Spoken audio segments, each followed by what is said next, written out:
बड़ा ही सौभाग्य प्राप्त हुआ है हमारे गौरव भैया के साथ गाने का। अरे नहीं, और चाहूंगी आपसे मीठी मीठी तालियों से दूंगी। आइए, बड़ा प्यारा सा भजन है और दिल से स्वागत है आपका हमारे तरफ से भी। आइए, उठाइए, आप ही उठाइए। तू कितनी अच्छी है,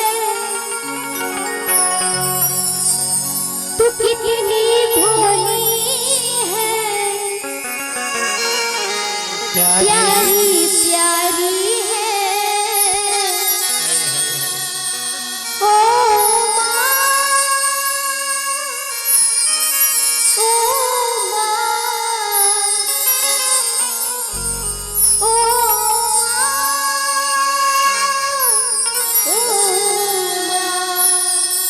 आइए कि ये जो दुनिया है ये मन है कांटों का,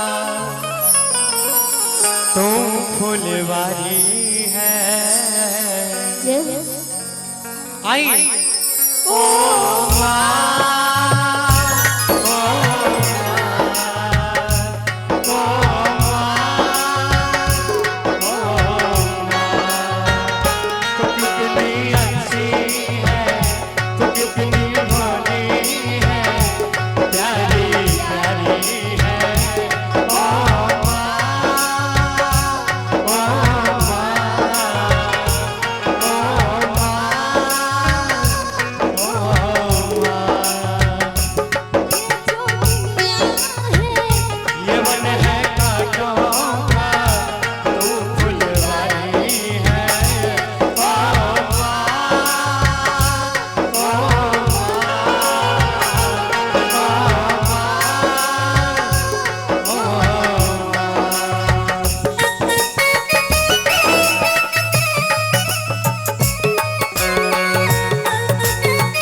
कभी आप देखे होंगे कि अगर बच्चा सो जाए माँ जगी रहती है कि मेरा बेटा मेरी बेटी जगे नहीं, भले वो खुद नहीं रात भर सोती है कि मेरी निंदिया पे तेरी निंदिया भी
मेरे जीने पे तू बलिहारी है।